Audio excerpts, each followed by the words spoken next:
کہ independence of judiciary کا جہاں تک تعلق ہے تو ظاہر ہے سب سے پہلے اگر ہمارے انفرادی طور پہ ججز اچھے بیک گراؤنڈ سے ہیں اور اچھا ان کا لیگل ایکسپیرینس ہے، نالج ہے اور انڈیپینڈنٹ مائنڈ کے ہیں تو آف کورس یہی انڈیپینڈنس آف جوڈیشری ہوگی، جیسے کہ ڈسٹرکٹ ججز یہ لیول سے آپ شروع کریں اور سپریم کورٹ تک. اور جیسا کہ میرے ہسبینڈ نے کہا کہ یہ تو ساری بات یہ ہے کہ جو پریشر لیتا ہے اس پہ پریشر آتا ہے.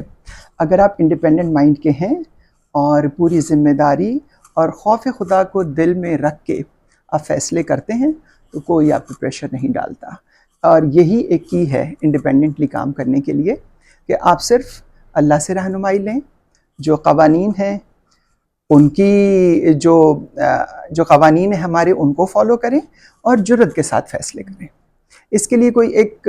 سنگل پوائنٹ کوئی بات نہیں کہی جا سکتی کہ یہ چیز اگر ہم کر لیں گے تو انڈیپینڈنس آف جوڈیشری ہو جائے گی.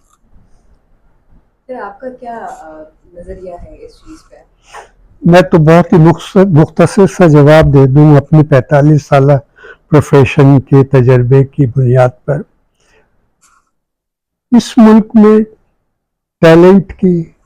قابل لوگوں کی کوئی کمی نہیں. مسئلہ جہاں آتا ہے وہ یہ ہے کہ جب تک آپ میرٹ کو کرائیٹیریا نہیں بنائیں گے جوڈیشری میں انڈکشن کے لیے، اور جب تک آپ تعصبات اور عصبیت اور اقربا پروری کے جال سے باہر نہیں نکلیں گے، جوڈیشری کبھی اپنے اون پہ انڈیپینڈنٹلی اسٹینڈ نہیں ہو سکے گی. اور بدقسمتی سے ہمارے ملک کی تاریخ آپ اٹھا کے دیکھ لیں، اور اب مزید میرے لیے کہنے کی کوئی گنجائش ہی نہیں رہی ہے میرٹ کے بارے میں. جب 26th امینڈمنٹ آ گیا ہے، اب آپ مجھے بتائیے، ایک زمانہ یہ تھا کہ خاص طور پہ سپیریئر جوڈیشری میں انڈکشن کے لیے وہ اچھے وکلا میں سے، ظاہر ہے کہ جو روز اپیئر ہوگا کورٹ میں اس کے بارے میں آپ کو نالج، ہاتھ جوڑے جاتے تھے کہ آپ آئیں مہربانی کر کے جوڈیشری میں قربانی دیں. اب پوزیشن یہ ہے کہ انڈکشن کے لیے کوئی ایم این ایس کے پاس بھاگے گا، کوئی ایم پی ایس کے پاس بھاگے گا، کوئی سینیٹرز کے پاس بھاگے گا، کوئی سیاستدانوں کو اپروچ کرے گا،